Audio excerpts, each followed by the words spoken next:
Hello everyone, চলো আরেকটা নতুন ব্লগ নিয়ে আমি চলে এলাম। এদিন ছিল মঙ্গলবার আর আমরা গেছিলাম মা মনসা যে কাকুরগাছিতে যে মন্দিরটা আছে ওখানে।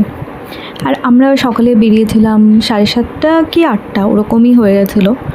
তো আমরা গিয়ে পৌঁছানোর পর ওখানে গিয়ে লাইনে দাঁড়ালাম, প্রায় আমরা 2 ঘন্টা মতো লাইনে দাঁড়িয়েছিলাম, কিন্তু খুব ডিসিপ্লিনড ওয়েতে আমরা পুজো দিয়েছি। আর লাইনেও কেউ কোনো রকম বাজে কাজ মানে ডিসিপ্লিন কেউ ভাঙেনি, সবাই খুব ডিসিপ্লিনড ওয়েতে পুজো দিয়েছে।